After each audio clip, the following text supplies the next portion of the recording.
El Coneval acaba de sacar precisamente apenas hace algunos días los datos sobre el análisis de la pobreza en México para el año 2022. Hay varias cuestiones aquí a resaltar. Punto número uno, tenemos una supuesta reducción de la pobreza. Tenemos que, al parecer, hay menos personas en situación de pobreza en México, al mismo tiempo que hay más pobres en pobreza extrema y al mismo tiempo que hay cada vez más personas que tienen carencias a servicios de salud.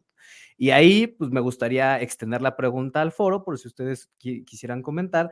¿Ustedes consideran realmente, por ejemplo, que una persona que tiene más rezago educativo, que tiene carencias en servicios de salud, que tiene todos estos problemas, realmente salió de la pobreza? Lo dejo ahí sobre de la mesa. A mí lo que, voy a aprovechar la palabra, pero a mí lo que me sorprende es cómo se están comunicando los mensajes, ¿no? Porque siempre, no sé si en la mañanera salieron a tal cual a decirlo, pero las notas en medios locales, la mayoría hablan de pobreza en México se reduce, pobreza en México se reduce, hay menos pobres. Cuando tú te metes a ver la data, pues te encuentras de que en efecto hay menos pobres, pero también acabas de darte cuenta que hay muchas más personas ahora que carecen de seguridad social y esto evidentemente son servicios médicos principalmente, ¿no? Hay un dato interesante del Coneval, se los platico por si lo tenían claro y si no se los platico, pero básicamente hay un indicador para detectar cuál es esa línea donde ya entras en lo que se le denomina pobreza o pobreza extrema. Déjenme nada más le doy el dato exacto, pero básicamente son 4,198 pesos dentro de zonas urbanas. Si tú estás encima de esos 4,100, déjenme les digo el número exacto. Bueno, si están arriba de ese número, básicamente ustedes ya no son pobres. Si están abajo de ese número, prácticamente entran dentro de lo que es la pobreza o en su defecto la pobreza extrema. Déjenme, les doy exactamente el numerito que por aquí andaba. Ahí está. 4,158 pesos en zonas urbanas y 2,970 pesos en zonas rurales. ¿Esto qué quiere decir? Que si tú haces que alguien de pasar de ganar 4,158 pesos gane 4,159 pesos, automáticamente ya no aparece como que está en pobreza y aparece que pues, se movilizó hacia el siguiente escalón, por así decirlo. Que es importante decir aquí que para que te detecten como en el grupo de pobreza, tienes que ganar menos de estos 4,158 pesos y tener por lo menos una carencia de 6 que existen. Ahorita las platicamos si quieren ver. Pero esa carencia es justo la que más está creciendo, que es el acceso a servicios médicos. Entonces, lo que me hace pensar esto, prácticamente el resumen es, si estamos sacando a gente de la pobreza a través de subsidios del gobierno que están maquillando a la gente que estás moviendo de un grupo a otro, pero que realmente no estás ayudando en lo más mínimo porque lo estás haciendo carecer principalmente de seguros o de servicios médicos o de alguna otra cosa, ¿no? Entonces, lo que yo quiero decir a la gente aquí es, tienen que ver muy bien a qué se refiere la pobreza, a qué se refiere con salieron de la pobreza y cuáles son esos factores que te hacen salir o no de la pobreza. Porque al día de hoy lo que podemos decir es se está maquillando el número, tapando a través de subsidios la cantidad porcentual de gente que moviste de un lado al otro, porque las carencias ahí siguen. Paso la palabra por si alguien quiere complementar o dar su opinión. Adelante. Digo, ahí justo lo que tú mencionabas sobre, a ver, la línea tiene y además esa línea está hecha a modo, o sea, esa línea la cambian constantemente, porque entonces, por ejemplo, ¿no? Tú tienes que, en un año, la línea de pobreza es de, por decirles un número, 4,000 pesos, pero te das cuenta que el salario medio está en 3,989. Entonces, para el siguiente año, ¿qué haces? Bajas la línea a 3,988 y mágicamente eso ya te saca un porcentaje de esa pobreza. Pero, pues, o sea, si ganas 3,989 pesos y ya no eres pobre, tienes exactamente la misma calidad de vida que alguien que gana 3,988 pesos y sí es pobre. Entonces, cuando se habla de pobreza en este tipo de cifras, en este tipo de datos, sí tienen que entender que no necesariamente se refiere a una mejora sustancial en la calidad de vida, simplemente es, te sacamos de la categoría pobre y te pusimos en la categoría de poquito menos pobre, porque ahorita ya le pusieron nuevas etiquetas, ¿no? Eufemismos. Creo que es vulnerabilidad por ingresos, le dicen. Ya no eres pobre, ahora tienes vulnerabilidad por ingresos. Y es como, güey, la gente sigue teniendo problemas para comprar leche, para comprar huevo, para comprar los útiles de la escuela, para pagar uniformes. O sea, no es como que la calidad de vida en México haya mejorado. Y tú vienes a decir que pues ya sacaste un chingo de gente de la pobreza cuando nada más moviste la línea de manera sumamente arbitraria.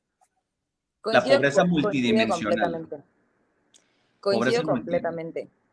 El tema de ponerle diferentes nombres y el tema de maquillar las cifras, evidentemente creo que todos aquí coincidirán conmigo, puede ser utilizado como una estrategia política al 100 y como una bandera y un brochecito para decir, hey, mira cómo la pobreza ya está bajando, pero de alguna forma tenemos muchas más cifras en pobreza extrema.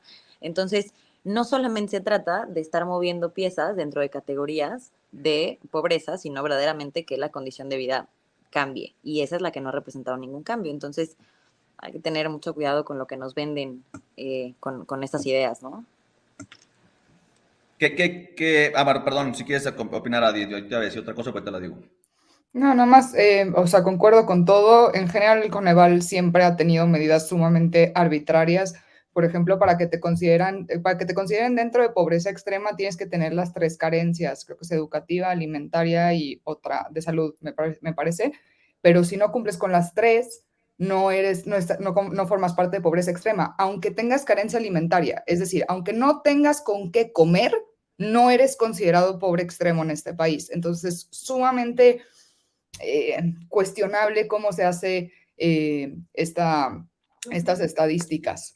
De Entonces, hecho, nada más para que lo tengan en cuenta cuando lean este tipo de noticias. Y además, como lo está poniendo ahí en la nota, Alex, o sea, ¿de qué te sirve decir que se redujo en 16% tu pobreza si lo que se aumentó en carencia de acceso a servicios de salud, o sea, es más de lo que se redujo, entre comillas, la pobreza? O sea, si no puedes acceder a salud, ¿de qué fregados te sirve haber salido, se supone, de la línea de la pobreza si igual los servicios de salud son impagables? O sea, si no los tienes en este país, son impagables para el 99.9% de la población.